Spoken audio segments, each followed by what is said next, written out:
Olá, eu sou Felipe Recondo e este é o Sem Precedentes, o podcast do Jota, em que nós discutimos o Supremo e a Constituição.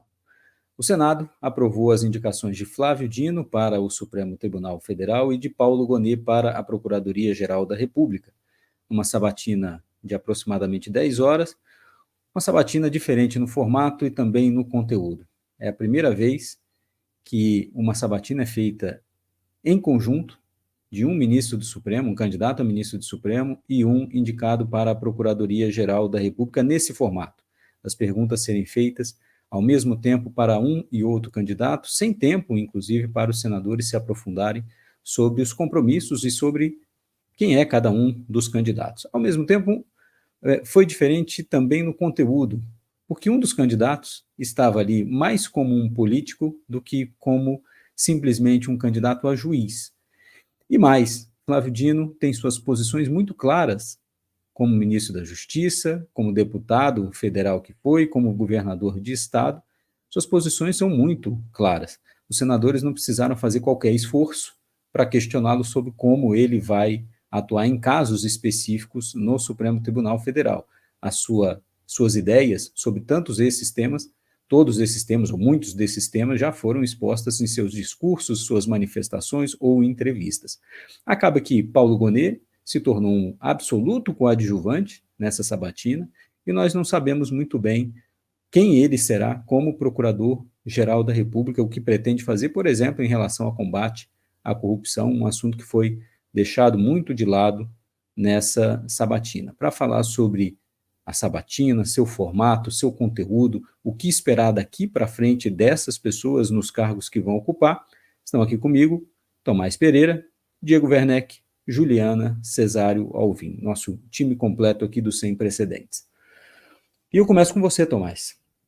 Que avaliação que a gente pode fazer dessa sabatina? Eu confesso, antes de te passar a palavra, mas eu te confesso que eu achava que essa tinha o risco de ser uma das piores sabatinas que a gente teria assistido. Talvez uma das piores que eu tenha assistido, inclusive presencialmente, tenha sido do ministro Luiz Fux, quando ele entra na CCJ aplaudido de pé pelos senadores, e naquele momento a gente percebeu, isso aqui não vai ser uma sabatina, isso aqui é outra coisa. E essa sabatina foi ruim não pelo candidato, especificamente, mas pela absoluta indisposição dos senadores de perguntarem qualquer coisa sobre ele. E, claro, isso demonstrava também o apoio político que ele tinha. Mas essa não me parece ter sido, e ouço você, Tomás, uma sabatina ruim. Tirando o problema do formato, e a gente vai falar aqui pouco de Paulo Gonet, da mesma forma que os senadores pouco perguntaram para ele. Mas em relação a Flávio Dino, não me parece ter sido uma sabatina ruim, uma sabatina em que a gente não saiba como ele vai se portar. Queria te ouvir, Tomás, o que você tira dessa sabatina logo de cara? Olá, Recondo, Diego, Juliana. Acho que sim, assim, acho que não dá pra gente dizer que foi uma sabatina ruim. Ou pelo menos, eu não sei se tem como a sabatina ser muito melhor do que isso, né? Dado o que está em jogo e o que a gente sabe, né, o que está por trás do tipo de pergunta que vai ser feita por um senador naquele momento, do tipo de resposta que um candidato que está naquela, né, um nomeado, indicado, que quer ser confirmado, que quer ter uma nomeação confirmada, pode dizer, estrategicamente faz sentido ele dizer, né? O que eu acho que a gente pode considerar, no entanto, é o seguinte, né? E também não teve nenhuma surpresa no fato de que o agora ministro, né, Dino, né, ele respondeu muito bem. Acho que ninguém tinha nenhuma dúvida de que ele respondeu muito bem. Ele é alguém com um estofo, um conhecimento jurídico e político e de funcionamento das instituições muito grande e com uma habilidade de falar, né, uma fluência na fala, uma capacidade de responder que é famosa, conhecida, né? Inclusive. É a retórica que se ganha na política, especialmente na vida associativa também que ele teve, né? E de juiz mesmo, alguém, né, fazer audiência, alguém que sabe falar, né? Claro, Acho claro. que toda a experiência que ele teve se mostra ali. E talento natural, tem pessoas que falam melhor que outras, acho que não tem nada de problemático nisso. O que a gente falou até um pouco sobre isso eu acho que talvez seja interessante, num contexto em que alguém que está naquela posição, a grande preocupação daquela pessoa é responder o mínimo possível que não o atrapalhe, né? Não dar uma resposta que possa prejudicar a sua nomeação, né? Especialmente se você tem alguém que está naquela posição, tem alguma expectativa de ser confirmado, né? A gente imagina que um presidente da República não teria nomeado alguém que não tem uma expectativa de confirmação, né? Certeza só depois que os votos estão lá colocados, mas isso é mapeado antes, né? Então a pessoa pode Sempre perder pode voto, ter uma defecção, né? não pode perder. Dependendo do que fala, pode ter uma defecção e aí gerar um problema, já que o placar também não era tão folgado, né? A Não era previsão tão era de folgado. 48 votos, foram 47 por um problema de saúde da senadora Gabrilli, mas a previsão era essa, Mas o 48 que votos. mostra que está tudo mapeado antes, né? Quando isso você é revelatório, você fala assim, a gente previa 48, foram 47. Então, alguém que chega lá com essa expectativa, a gente também sabe que a pessoa não tem o tipo de resposta que vai ser dada é limitado por isso. Dito isso, eu acho que é relevante as duas pontas, ver o que eles sentem que eles podem responder ou não, né? Ou seja, em relação a que temas eles foram evasivos, e era de se esperar que fossem mesmo, mas por que eles. E em temas em que eles não foram evasivos. Acho que isso é uma coisa que a gente pode conversar um pouco mais. E aí entra, por exemplo, Paulo Gonet, para falar também dele, não ser só do Dino, falando sobre o inquérito das fake news, o tipo de pergunta que ele recebeu, o tipo de resposta que ele deu sobre isso. Eu acho que é interessante para a gente pensar sobre a PGR, sobre a sua nomeação. Agora, na ponta da pergunta, que é onde eu queria chegar, isso eu acho útil, né? Porque a gente passa, às vezes, anos, né, entre nomeações diferentes, especulando. Os senadores ligam para isso, os senadores estão preocupados com aquilo, os senadores estão bravos com aquilo, Exatamente. os senadores ficaram ofendidos com isso, esse é o tema, mas a gente fica especulando, seja por conta de declarações Fazendo pontuais. sugestões de pergunta, né? Quais temas que podem ser espinhosos e tal. Exatamente. E a gente acompanha pela imprensa, e isso às vezes, né, nesse telefone sem fio de Brasília, às vezes algumas coisas são supervalorizadas e algumas coisas são subvalorizadas, né? Eu acho que ele é um bom momento da gente ver isso. Me chamou a atenção os temas que aparecem, quem fala de qual tema, né? Então, é interessante, como eu já falei, né? Apareceu de diversos políticos e você pensa em qual espectro político está mais preocupado com isso do que com a questão de especificamente do inquérito fake news, né? E as críticas à condução desse inquérito por Alexandre de Moraes, é um tema que apareceu em diversos momentos, tanto para a PGR, que vai atuar nesse processo, como para o Flávio Dino, né? Apareceu ligado a isso, eu acho, de alguma maneira, a inelegibilidade do ex-presidente, né, Bolsonaro, né? E aí também direcionado para o Paulo Gonet, né? Porque era o vice-procurador-geral eleitoral, que deu atuou, parecer né, sobre isso, inclusive. sobre isso. Então você tem esse tipo de pergunta.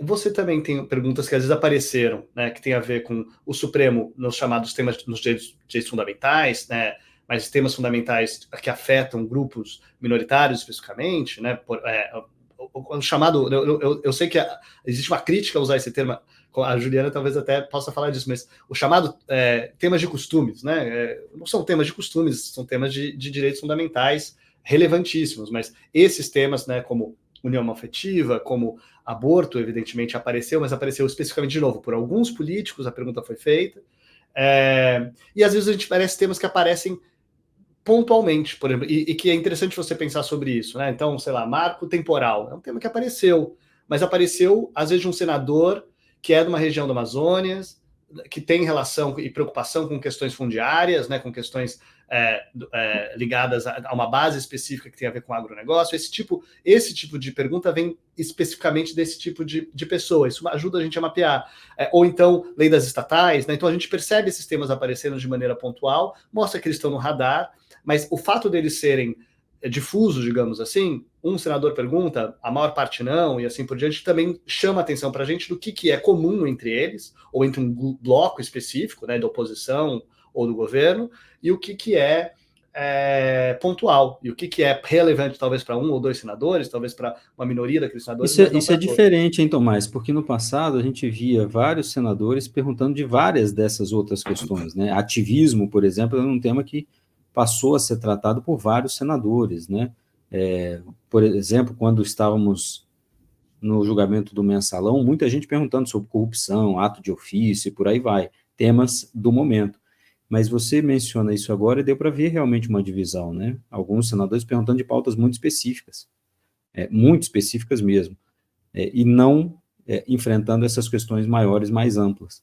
Agora, o que me pareceu, Tomás, é que o que norteou muito essa sabatina, primeiro foi Dino político. Dino não foi julgado como um candidato ao Supremo. Dino foi julgado pela sua trajetória política, e isso disse o senador Sérgio Moro. Sintetizou, acho que muito bem. E não para menos teve tantos votos negativos. Não foi pela sua postura em relação ao Supremo, ao que pensa do Supremo.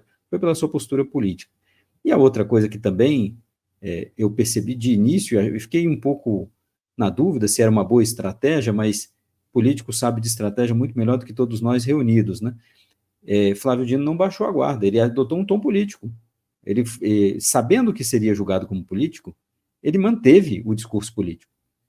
Por mais que ele tenha se afastado, falado que no Supremo não vai agir como político que né? Vai abandonar, a toga só tem uma cor, como ele mencionou, mas ele não baixou o tom e, inclusive, respondeu com a mesma ironia de sempre a alguns questionamentos que foram feitos por senadores de oposição. Então, isso também eu achei relevante, e a gente, como não tinha uma sabatina de político para a gente analisar, agora temos.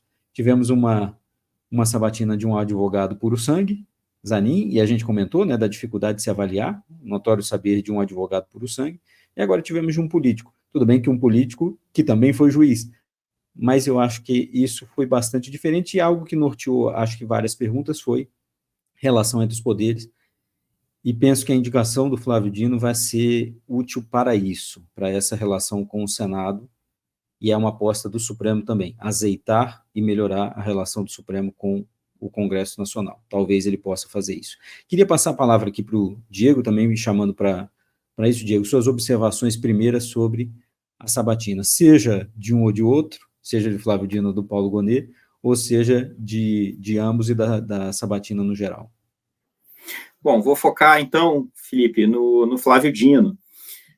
Você mencionou então que ele respondeu como político. Ele foi questionado como político, foi votado como político e respondeu como político. Vou falar já sobre a estratégia dele, o que significa. Tenho duas ou três coisas a falar sobre isso.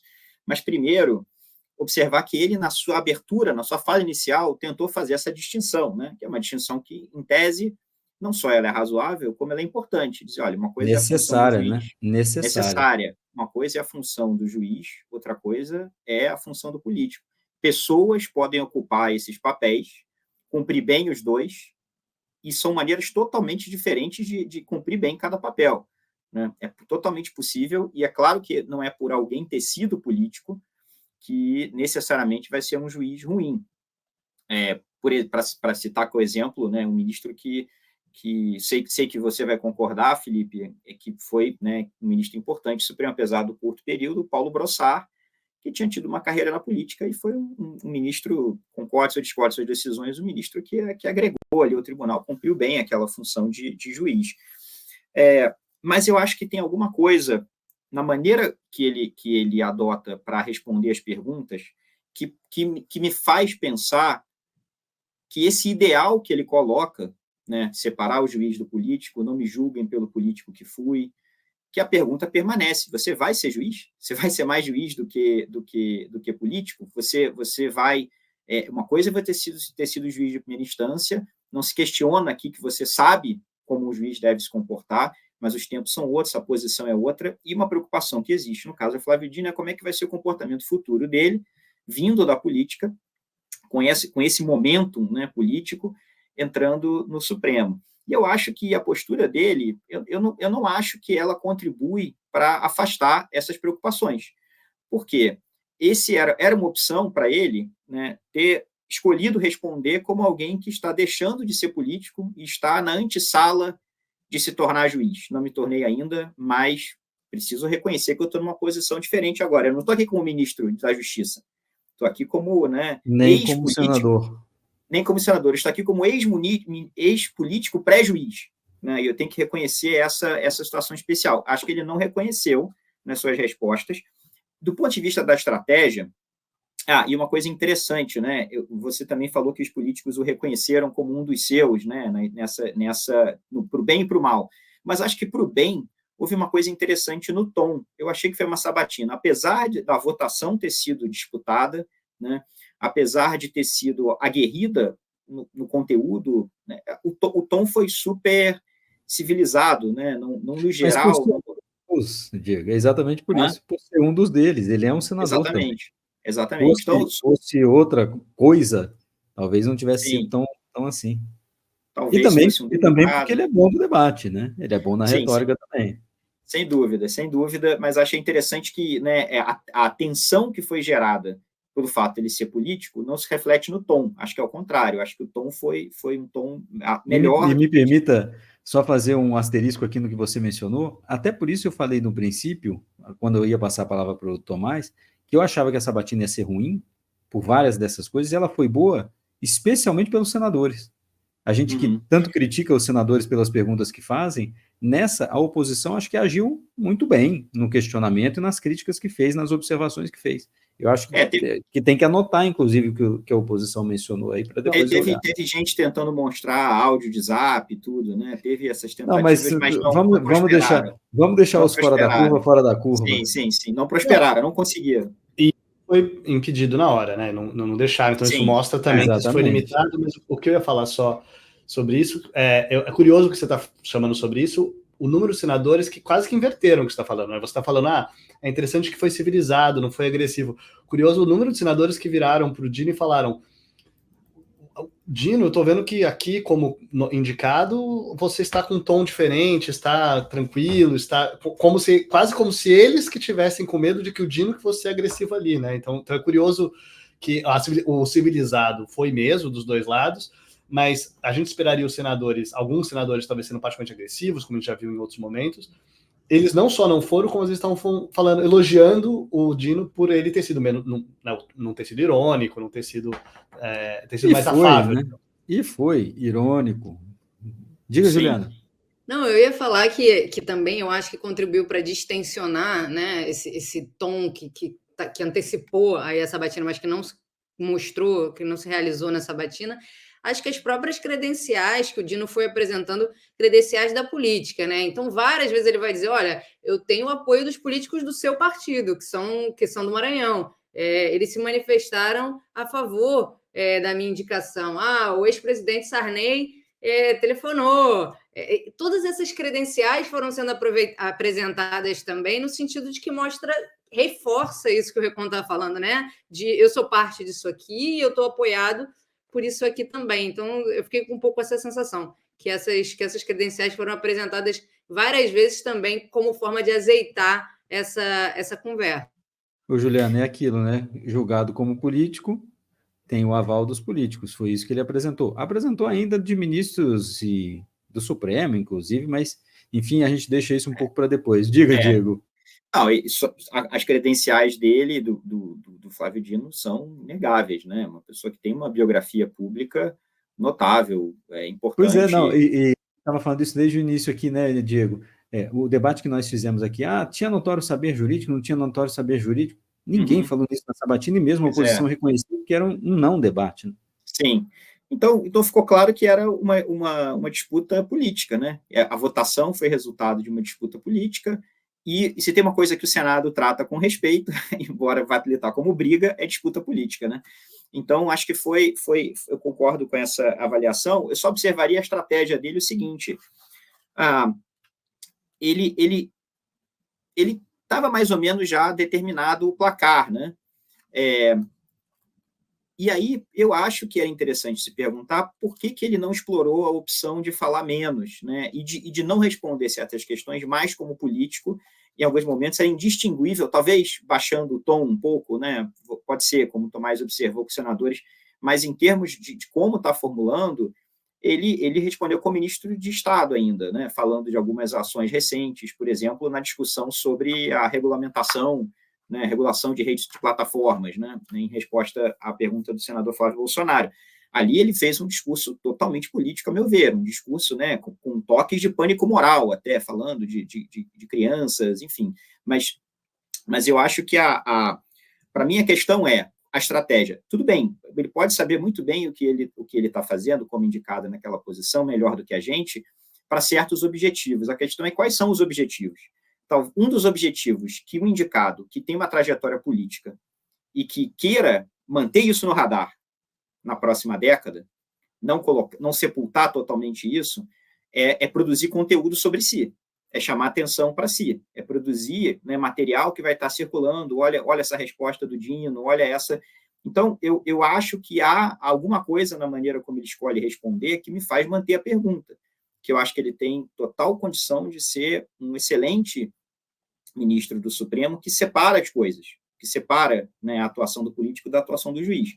Porém, ao escolher ir por esse caminho, a minha impressão na sabatina é ele não ajuda a afastar essa pergunta, que eu acho que permanece. Mas, Diego, sim, posso formular a sua pergunta de outro jeito e eu faço ela para você antes de passar para a Juliana, que é, ele vai integrar o Supremo. Desde que ele foi indicado, nós aqui no Jota, eu falava isso com os nossos assinantes e aqui entre nós, que ele vai se juntar a uma bancada que sabe lidar com a política e que atua muito em conversas e negociações com a política.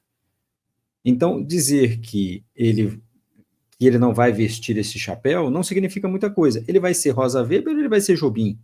Ele vai ser Jobim. Ele vai ter comportamento na relação com a política muito mais de proximidade, e eu não estou dizendo que isso é negativo, mas é uma característica, do que Peluso, por exemplo, verdade, do que Fachin, verdade. por exemplo. Então, nós já sabemos um pouco já que ele seria assim. Mas deixa eu então reformular, e aí eu passo a palavra. A gente precisa, não que todos sejam a Rosa Weber nesse sentido, e talvez isso não seja nem desejável no mix. Vamos deixar essa questão em aberto, Exatamente. Mas a gente precisa que a média esteja mais próxima da Rosa Weber, minha avaliação. E a preocupação não é se ele vai ser 0, mas é se ele vai ser 100, né? Se ele vai contribuir para um processo de crescente aceleração do envolvimento diário, cotidiano, conjuntural do Supremo com a briga política ali do dia a dia. Isso é que eu acho, e não como tribunal, mas como conjunto de empreendedores políticos individuais que estão com as suas agendas, com as suas... Essa que é a preocupação, então. E nisso, eu acho que é útil, nesse momento, para alguém. Eu não descarto a leitura de que é interessante aparecer como político, aparecer, né, na sabatina como político nesses termos. E eu só repito, aqui outros foram julgados também pela sua postura política. Hermes Lima, Leomar Balheiro e tantos outros. Diga, Tomás. Não, é só, lembrando, eu sei que é um tema que o Diego acha relevante, que ele escreve sobre isso. Ele teve uma pergunta específica que tem a ver com o que você está falando, Diego, que seria manter a conta dele do Twitter, né? Que ele até meio que brincou, falou que vou manter porque eu tenho que ter um lugar para falar do Botafogo, mas só para... Não foi questionado ele, isso vai a postura dele em relação à opinião pública, não só de rede social, mas vai dar entrevista. Como é que vai ser a postura dele em relação a várias tantas outras coisas? Faltaram muitas perguntas, especialmente para o Paulo Gonet. Mas eu queria passar a palavra para a Juliana. Juliana já falou um pouquinho, mas queria também te ouvir mais estruturadamente, Juliana, a sua visão da sabatina. Eu vou pegar o gancho nisso que o Diego estava falando. Eu acho que é interessante pensar que ele foi vocal como ministro, né, defendendo, inclusive, políticas do Ministério da Justiça, na questão sobre segurança, prometendo resultados ainda, né, dizendo, olha, vai baixar o número de homicídios, etc. E, com relação ao aspecto jurídico, ele usou aquela tática que também o Paulo Gonet usou de evasivas. Então, no caso do Dino, não posso pré-julgar. No caso do Gonet, eu não estou totalmente familiarizado com os fatos, com os autos.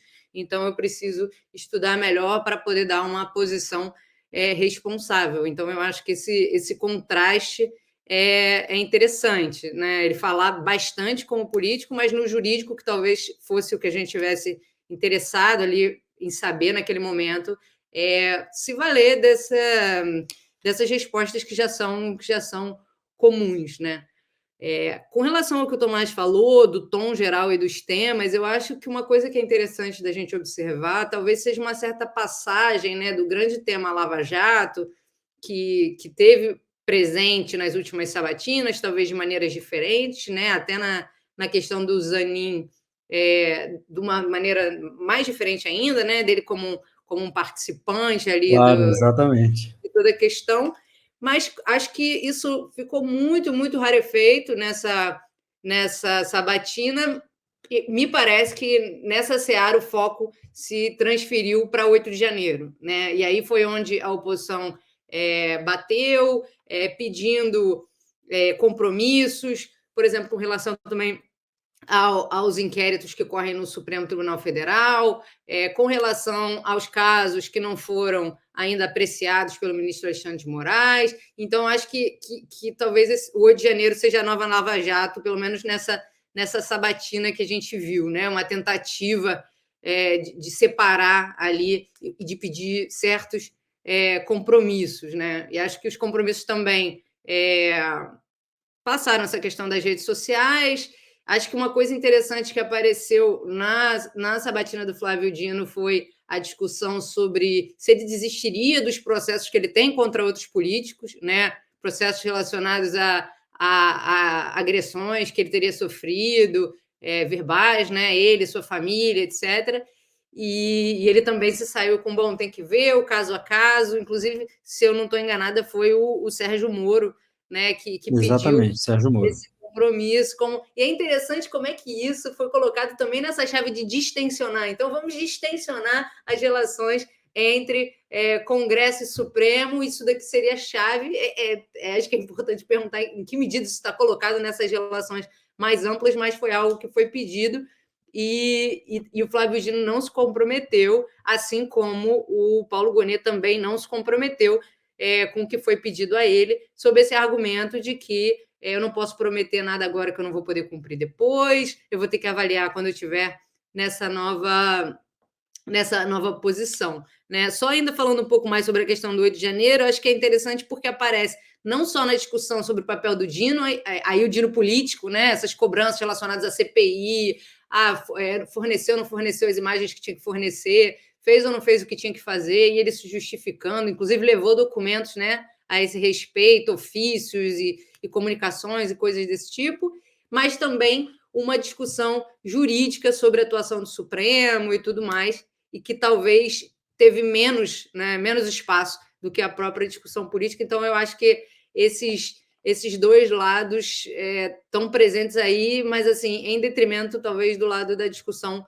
mais jurídica, quando havia essas duas possibilidades de enfoque. A última coisa que eu queria falar é justamente a exceção, né, temas em que se permitiram ser mais vocais, né, os dois, Paulo Gonet e o Flávio Dino. Então, a gente teve a questão do aborto, em que o Flávio Dino colocou muito claramente, reiterando coisas que ele já tinha falado, mas, como o Diego falou, né, por que ele não explorou mais a possibilidade de ser do silêncio, né? E aí, nesse caso, eu pergunto por que ele não explorou a possibilidade de ser evasivo, já que ele estava, né, sendo em muitas outras questões, mas nesse caso não especificamente. Ele disse que entende, que já falou muitas vezes que isso é uma questão para o Congresso Nacional, etc.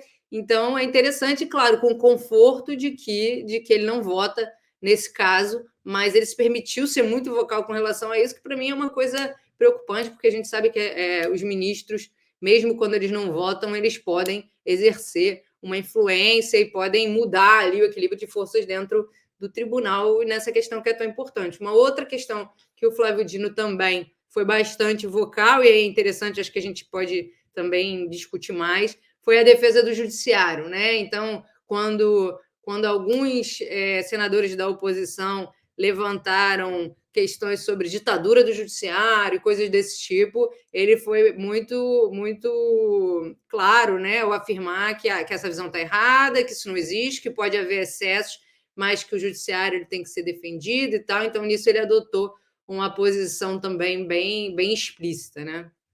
O que parecia, Juliana, não sei se vocês concordam, mas o que estava também em jogo era o Supremo como um todo, né? A sabatina foi usada como um ato de desagravo do Senado em relação, especialmente da oposição, em relação ao Supremo, não para menos as perguntas sobre o 8 de janeiro, né, sobre Alexandre de Moraes, mas muita pergunta sobre interferência do Supremo no Senado. Não só pergunta, mas manifestação política, né, Juliana? E aí o Dino respondendo a essas coisas, às vezes até num tom meio de ironia também, né? E jogando uma armadilha para os políticos, né, para os senadores. Você reparou, Juliana, quando ele fazia esse desagravo ao judiciário, Flávio Dino, os senadores eram obrigados a dizer, não estou falando do judiciário como um todo, eu respeito o judiciário, estou falando do Supremo. Então ele jogou também essa bomba no colo dos senadores para dizer, olha, você quer criticar o Supremo, critique, mas saiba que você também está criticando o judiciário como um todo, sobre interferência, sobre outras coisas, né?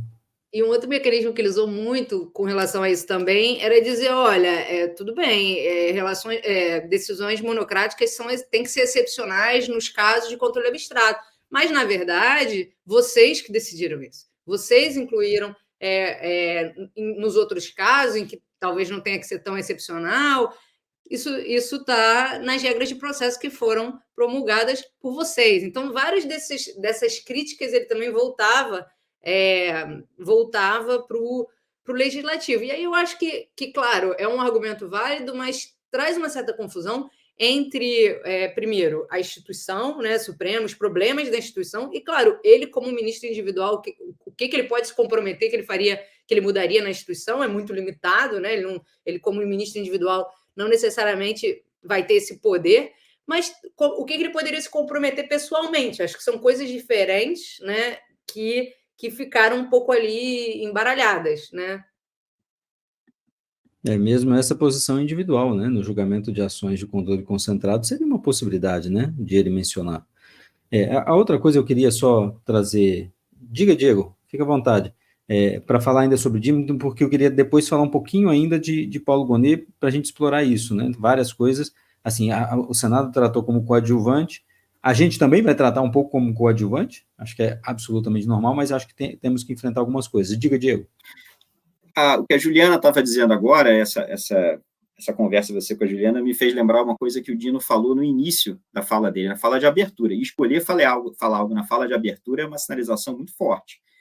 Ele falou que nunca terá medo de receber políticos no gabinete dele, estará sempre aberto. É verdade. Olha, como se isso fosse um ativo, né? Inclusive. Eu acho uma afirmação muito estranha. Eu acho que, na verdade, diz muito sobre os tempos que vivemos, assim, né? Em que o compromisso, porque ali ele está falando várias coisas institucionais, o que se espera do juiz, e falou várias coisas importantes e corretas, e que seria um Brasil diferente se aquelas distinções que ele quis fazer lá entre o juiz e o político, de fato, valessem.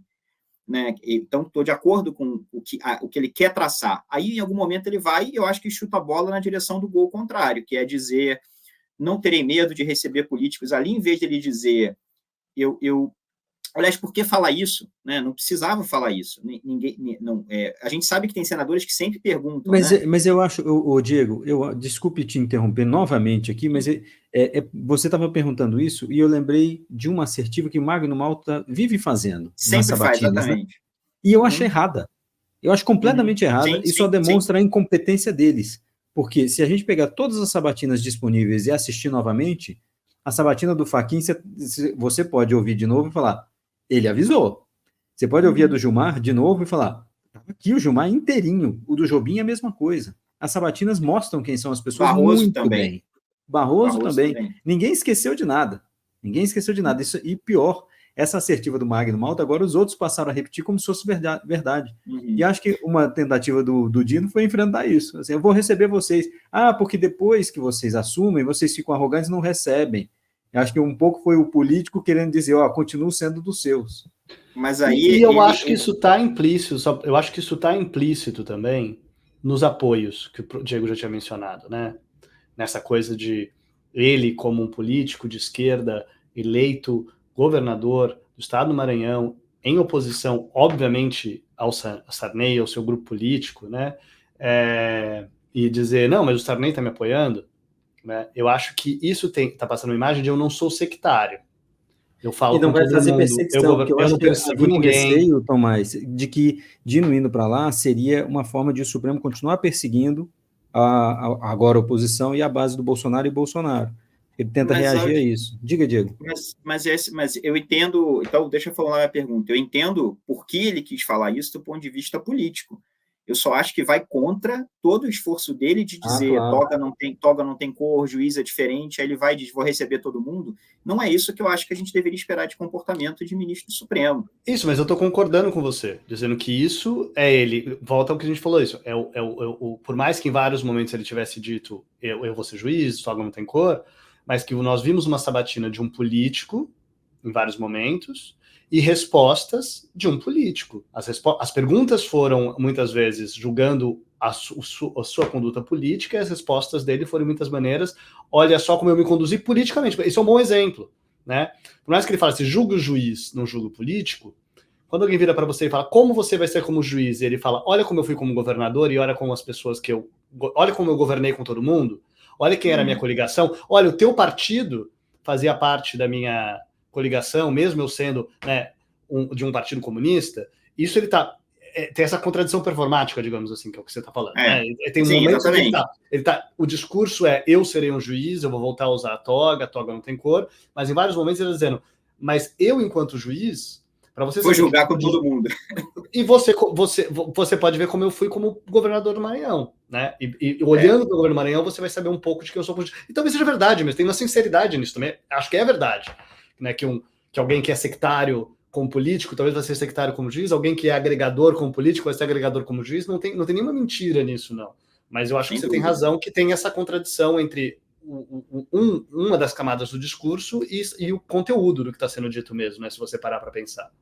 Sem dúvida. E ele também se mandou uma sinalização de ser um nome que agrega, né, que é ecumênico, digamos assim, para dentro do tribunal, ao pontuar na sua fala de abertura que recebeu apoio dos ministros que estão no tribunal hoje, que é algo que reforça uma coisa inédita. A gente vive um momento de transição em que acho que seria um desdobramento ruim se isso virasse regra, mas que ministros do Supremo correm para chancelar ou validar, parabenizar os nomes indicados. Eu também não consigo entender como que pode ser superior, isso pode ser superior a um estado em que os ministros supremos não falam nada sobre quem foi indicado. Não consigo entender o que se ganha com essas manifestações. Mas ele vai lá e reforça, né, dizendo, olha aí, isso é importante. Então, isso pode ter um efeito de normalizar isso e ser uma coisa que vai ser cobrada no futuro. Né? Outros indicados não tiveram tantos ministros do Supremo manifestando apoio ao seu nome. Então, não, isso não era nem comum, né, Diego? O que me parece até uma interferência indevida. Concordo, a pessoa foi indicada e está sendo elogiada pelos pares antes de um julgamento do Senado. Sim, então, outro ponto em que eu acho que na sua fala inicial, o indicado, Flávio Dino, joga contra a própria distinção que ele está fazendo de separação. Uma coisa é o judiciário, outra coisa é a política. Essas duas coisas, acho que ele perfurou esse véu diáfano que ele quer colocar, que, no fundo, é importante, é fundamental, mas é muito frágil. Né? Ele tem que fazer ali, ele tem que fazer as pessoas terem a fé, a confiança de que, uma vez que seja colocado nessa nova posição, ele vai sofrer uma transformação, ele vai entender que são posições diferentes, ele vai se tornar uma outra coisa.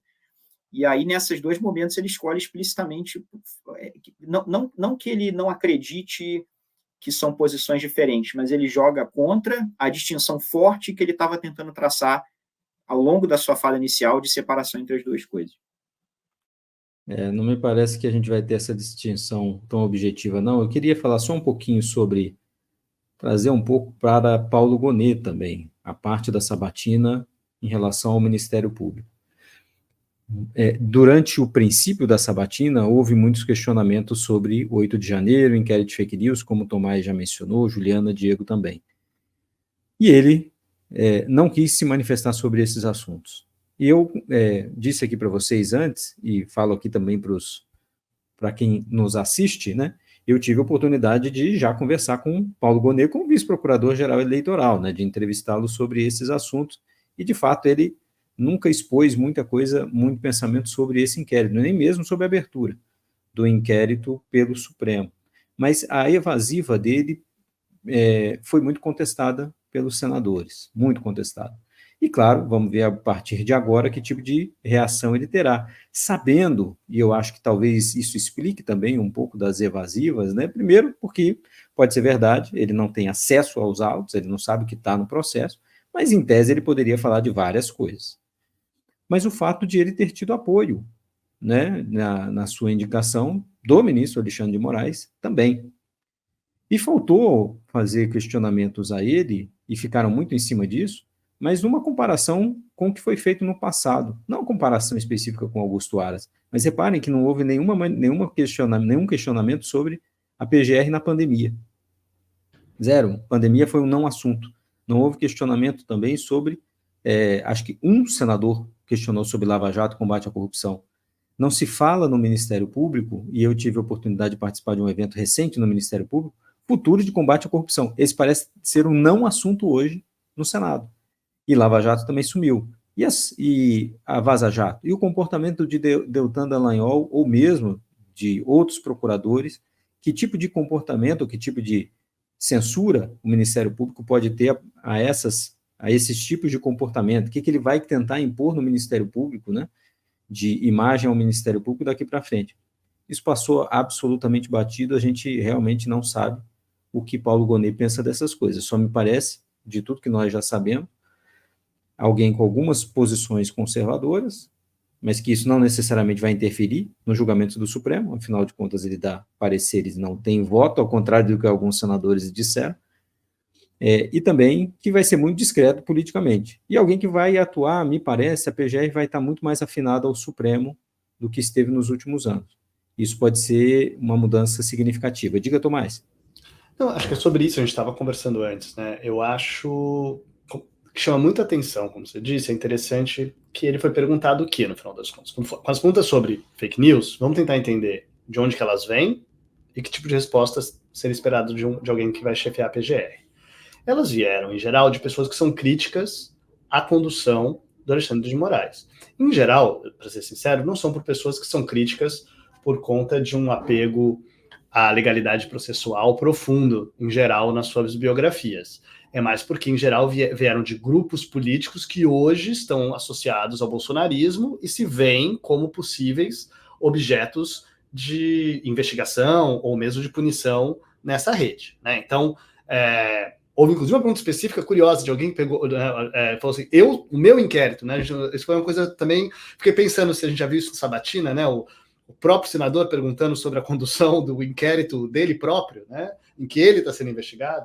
Mas então a gente sabe que isso é parte da questão. O que me chama a atenção? Me chama a atenção que, apesar de que a pergunta vem daí, né, não vem por uma preocupação com o MP, como instituição, e não vem com uma preocupação com as garantias processuais penais em abstrato, um candidato à PGR numa posição como essa, que tipo de resposta você poderia imaginar em outra conjuntura? Uma resposta, por exemplo, que falasse com força sobre a importância de respeitar as prerrogativas do PGR. E que fizesse críticas, por exemplo, poderiam ser pontuais, inclusive, mas algumas discordâncias públicas nessa condução que aconteceu, né? Então, eu não vou entrar, eu acho mais que a gente entrar no mérito do inquérito em si, a gente já discutiu isso em episódios específicos, mas eu acho que não dá para a gente, descritivamente, claramente há uma flexibilização de certas prerrogativas do MP, contornando o MP em diversos momentos na condução desse inquérito, às vezes usando, às vezes com base em manifestações da Polícia Federal, às vezes não ouvindo, às vezes, o MP, ou às vezes ouvindo e ignorando o que o MP pediu, né? Pedido de arquivamento de inquéritos que são às vezes feitos, arquiva e abre de novo basicamente o mesmo inquérito. Isso descritivamente aconteceu. A gente pode até achar que tem bons motivos para isso, se justifica, seja especificamente legalmente, seja na conjuntura específica de um Supremo atacado, de um PGR como Aras, que se conduzia o MP daquele jeito. A gente pode entrar no mérito sobre, né, do pragmatismo e da importância disso, acho que não é o caso aqui. O ponto é que isso aconteceu. Você poderia imaginar alguém que está candidato a chefe da PGR vindo com o apoio da própria PGR, por exemplo, preocupado com o apoio da própria base do MP, que se preocupa com isso, por exemplo, usando essa oportunidade para se comprometer como um defensor dessas prerrogativas. Chama a atenção que isso não aconteceu. E por que isso eu acho que é relevante, como você já antecipou, né? Porque nesse contexto que a gente tem é alguém que não veio da lista tríplice, não veio, né, com apoio, construiu a sua candidatura com apoio no MP. Isso, inclusive, é uma crítica a ele, no sentido de se ele será um bom PGR, como que ele vai ser capaz de conduzir e liderar o MP que não o escolheu, né? Então, isso, a gente vai ter que analisar isso na sua condução no futuro. Mas, para além disso, ele teve apoio em diversos lugares, teve apoios políticos importantes, e, como você disse, ele teve alguns apoios no Supremo, né? Pelo menos na imprensa, reporta-se como Alexandre de Moraes e Gilmar Mendes sendo apoiadores importantes. Então, é interessante que ele, nesse contexto, talvez tenha sentido que ele não poderia atacar, criticar Alexandre de Moraes, o Supremo, né? Pensando, inclusive, né, já que a gente teve essa nomeação dupla, tem um Dino sendo nomeado para o Supremo e o PGR sendo, né, e o Gonet para a PGR. É de se esperar que o Dino não fosse atacar seus futuros pares, sua futura instituição, seu futuro colega.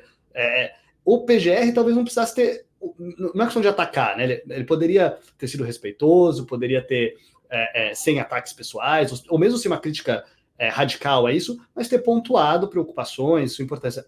Nem isso aconteceu. Teve essa evasiva, que a Juliana, inclusive, mencionou no início, né? Que ele, em geral, falava assim, eu não conheço os autos, eu não vi os autos, que é uma resposta, vamos ser sinceros, ruim, né? Ou alguém que é candidato a PGR dizer que não pode se posicionar. Claro, se você estiver perguntando especificamente sobre investigado não sabe que as prerrogativas, ou sobre investigado foram...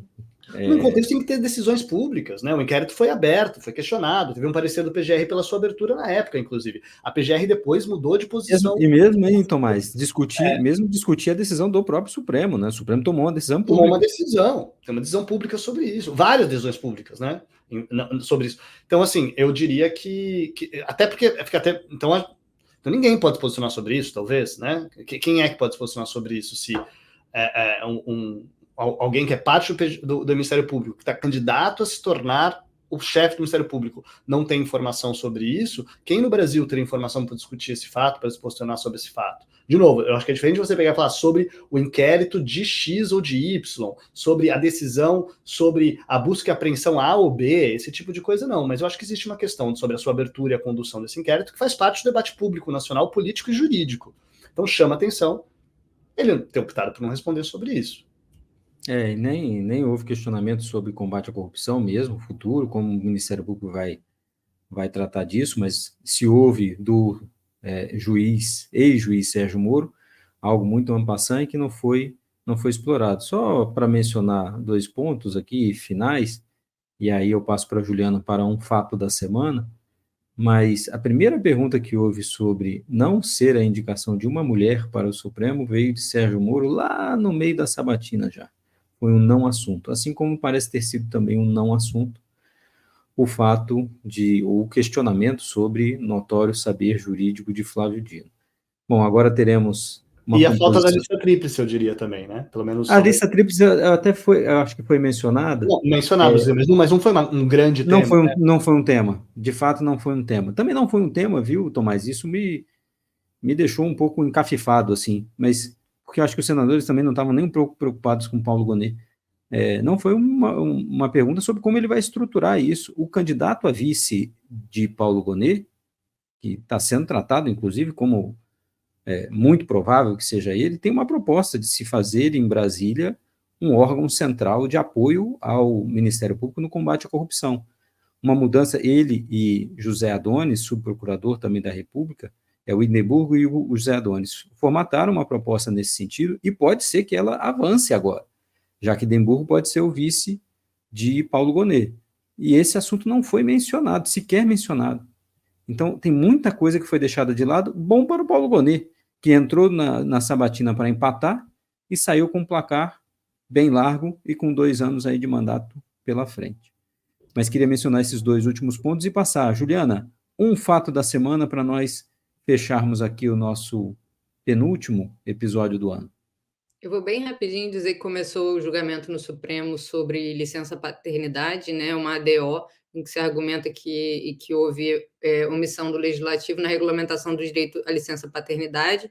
Então, houve o voto do ministro Barroso, que sugere a fixação de um prazo de 18 meses e, caso a omissão persista, uma equiparação no que for cabível com a licença maternidade. Então, é um caso bastante importante, né, de direitos fundamentais e que envolve um pouco não só a dimensão, né, de gênero é um problema de mulheres, né?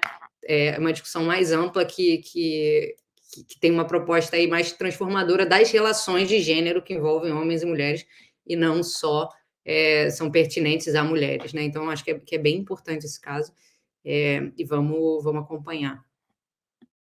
Maravilha. Tomás, você também quer eleger mais um fatinho aí da semana?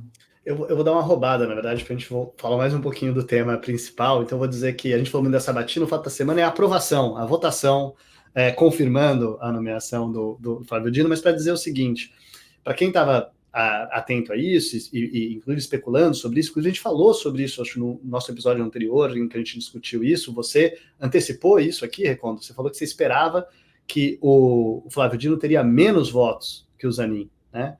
E eu acho que isso é uma coisa importante para a gente falar. Foi uma votação né, dentro do esperado, esperava-se uma aprovação com o número de votos, foi isso que aconteceu, não teve grandes surpresas, nem para menos nem para mais, mas foi uma votação relativamente apertada, né, apenas com 6 votos a mais do que o estritamente necessário. Zanin teve uma folga bem maior na sua nomeação, e eu acho que isso tem a ver com algumas expectativas de discutir em abstrato, né, assim, quem que você acha, assim, para uma pessoa, talvez, na rua, você perguntasse, ou que lê os jornais, perguntasse, quem que você acha que vai ter mais rejeição no Supremo?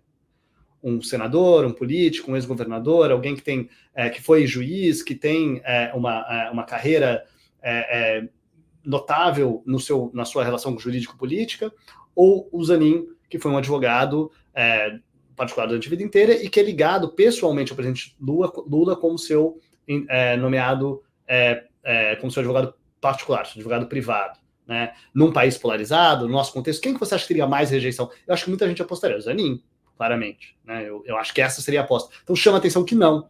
Né? Os fatos não são esses. Zanin passou com muito mais tranquilidade, e a gente já falou sobre isso, talvez tenha sido a ver como ele costurou apoios com certos senadores conservadores, que o Dino talvez não tenha. Isso talvez tenha a ver com o fato dele ter se colocado como um advogado do mercado, alguém que é advogado para empresas, alguém liberal, em oposição ao Flávio Dino, que talvez seja visto como alguém que vem do Partido Comunista, alguém que tem um histórico de esquerda substantivo, real na sua atuação política, e assim por diante, mas também tem outras questões de conjuntura. Então, só chamaria atenção a isso. Eu acho que é importante a gente registrar que essas coisas que talvez surpreendam algumas pessoas, mas que não surpreendem, por exemplo, você, Recondo, porque você tinha já adiantado que isso ia acontecer. E empatou com os votos de André Mendonça, o que só mostra como o governo Bolsonaro rifou André Mendonça. André Mendonça, se tivesse tido apoio do governo Bolsonaro de verdade, teria tido mais votos do que Flávio Dino. Flávio Dino teve os votos do governo, mas sofreu com a divisão do Senado. Gente, obrigado mais uma vez. A gente volta semana que vem para a gente fechar o nosso ano. Obrigado e até lá. Obrigado. Até lá. Obrigada. Até mais.